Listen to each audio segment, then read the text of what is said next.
Hello, friends. Robert Bevan here, author of the Caverns and Creatures series of comedy, fantasy novels, and short stories. With me is Sam West, and today we're talking about the feat slasher. Or like, Jason Voorhees kind of movies. One or the other. This is from Tosh Cauldron of Everything. It's one of the trio of bludgeoning, slashing, piercing, feat empowerment things. This one says increase your strength or dex by 1 to a max of 20, and if you get an even to an or an odd to an even, you're happy with this. It's as good as an ability score improvement. If you can get your strength score on someone that's using a scimitar, or your dex score on someone using a scimitar, or I don't know any other slashing weapons off the top of my head, then yeah, you're very happy with that. If you can bump it up, get the extra mod, get the extra AC, get the extra damage, hit, all that's great. Additionally, once per turn, when you hit a creature with an attack that deals slashing damage, you can reduce its speed by 10 until the start of your next turn. Sure. And then when you score a critical hit that deals slashing damage to a creature, you grievously wound it. Until the start of your next turn, it has disadvantage on attack rolls, which is pretty nifty. We talked about Piercer recently. I got a lot of pushback where Bob's like, this feat is awful. And I'm like, it's fine. I think Slasher is worse than Piercer by a pretty decent margin. But it's still fine. It's still like, yeah, sure. I don't hate putting this on a sheet. It's not the end of the world. Sounds like we're going to have a less severe argument because I still don't like it. Sure. Um, but I yeah, thought I thought you would see the speed reduction and be like, this is the best feat on planet Earth. It's Ray of see Frost the on my no, scimitars. not Ray of Frost because that's generally ranged, and it Yeah. matters if they're running at you. If I'm already engaged with you in hand-to-hand combat, The I don't slow care how doesn't do a fast whole you can lot. run. Yeah, in fact, you're kind Yeah, of like you want them to run away, so you get the attacks opportunity, and they're less likely to if they can't move anywhere, right? So yeah. that's not ideal. So I pulled up the slashing damage or the weapons table, which has all the damage types. So hand axes are a neat option to their throne. And that, like, I think if we want to make this feat at all usable, you probably want to be using weapons that you can use at range, like you just said. Thrown hand axes, if that's kind of your build, if you're doing a thrown leopard fighter thing and you want to specifically specialize in hand axes, sure. Beyond that, they're like battle axes, which are long swords but axes, and glaives are two-handed things. If you're like great swords and you want a way to empower them that isn't great weapon master, this technically counts, I guess. Like barely counts. And that's kind of it. There's is there any other ones? Halberd, longsword. Oh, longsword and scimitar. And if you want to empower your whip at all, that this would empower your whip. So like it's really if you want this goes on someone using hand axes pretty often. I think it's What's the kind of where it range of lands, throwing? and no one else. What's the range of throwing hand axes? 20 over 60, so bad. But And the range of Ray of Frost is 60, right? yeah. So hand axes is Ray of Frost. Yeah, but at disadvantage if you're at the 60 Yeah. mark.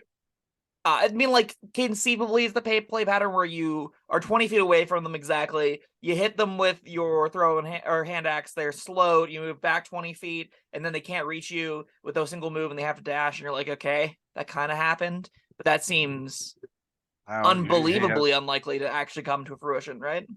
he has my axe now. Yeah, or Unless it's you like have it's embedded in his shoulder. yeah, but I don't have it. I mean, unless I have a sack of them, then I don't know. If you're doing this character, you definitely I have a don't sack like of that. axes.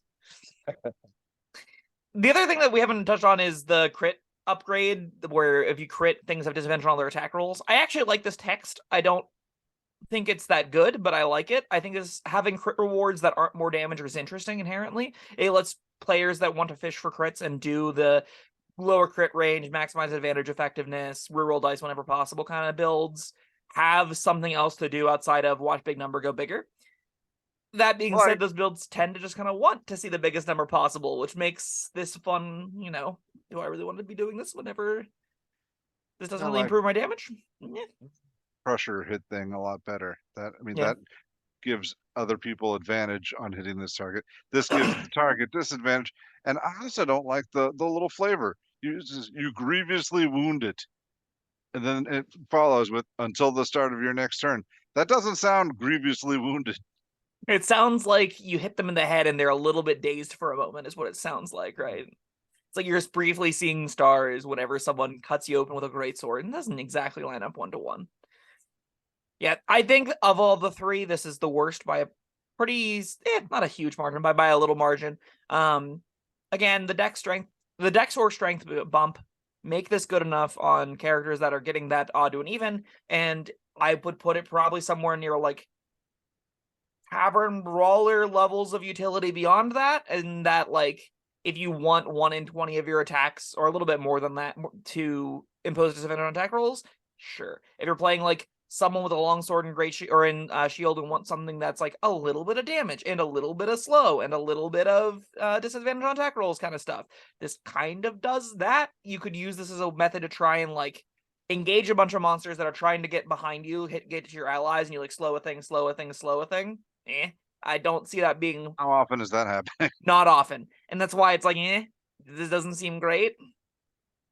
Yeah, I think. All right, Crusher, Piercer, Slasher all come with the ability score bump. Yes. yeah, Okay. they're different. I think they're slightly different. Whatever. I'm counting that They're as close. equal. They all get one, or they all get at least one to hit, and that's what matters. I think Crusher gives you a much better crit thing, and a useful every turn kind of thing if you're playing this sort of character that values moving people around different places. You got that option. That's true. This gives you nothing. You slow something you're engaged in combat with. That no. Okay, I want you to envision, like you just said, that the Crusher moving people around build exists.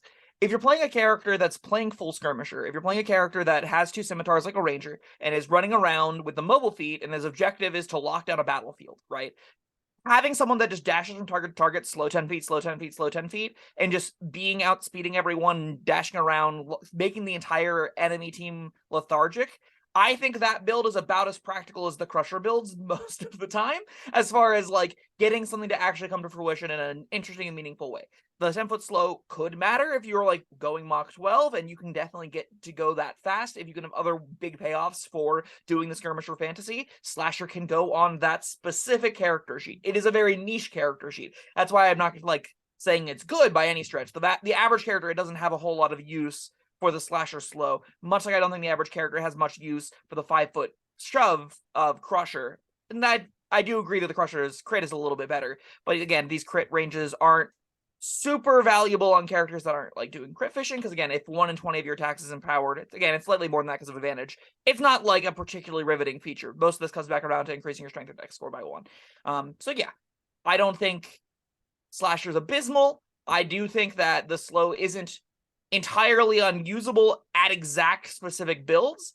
That doesn't make it a good feat though for the vast majority, and that's where ultimately I think it's gonna get like it's 2. It's not a good feat. It's a fine feat. It's a little bit worse than Piercer, probably a little bit worse than Crusher, and that's fine. I think you need to go back and watch your own self in a Ray of Frost video, because I cannot believe you're defending actually physically running around to attack people to slow them rather than sitting back and casting a cantrip to do it. Listen, being able to slow 4 things a turn is a lot more than slowing 1 thing a turn. On a character that's trying to live that fantasy, I'm not saying it's a good fantasy. I'm not saying that it's a powerful build. I'm saying that it is as viable a direction as Crusher is, as far as the knockback thing, right? The Booming Blade Crusher fanatics out there that find it to be the second coming. Yeah, this is I would say, has about as much legs as powerful Crusher things have to do. It's not like game warping, but it's a build direction you can consider. And it's probably going to be ineffective in most fights, but it's still something you can try. Crusher's still probably going to be ineffective in most fights, but it's still something you can try, right? And that is fine. I'm not here to say Slasher is good. I'm just saying, it's mediocre. It's fine. It's not the end of the world. It's a plus a score and a slow that you might be able to get something out of once a campaign, twice a campaign in a meaningful fashion. That's for the people that want to play the Ranger Fantasy, you're dashing around using the teleportation options that people get really excited about. Sure, this kind of goes on that sheet. All right, doesn't go on mine. I'll go first. I give it a 2, and only because it gives you an ability bump. Yeah, sure. I also think it deserves a 2. I don't think this is good, but it's if you get the ability bump and that ever matters, it's great. If it's not giving the ability bump, no character sheet should have it on it. If you're not getting an even score from this, or aren't planning on taking an additional feat down the road, well, you should take the other feat first because it gives you meaningful text. But like, yeah, you don't want this on your character sheet.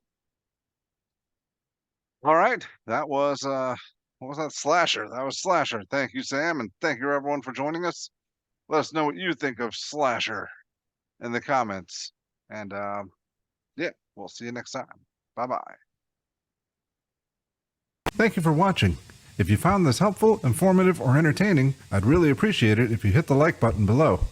You needn't smash it, a gentle tap will suffice.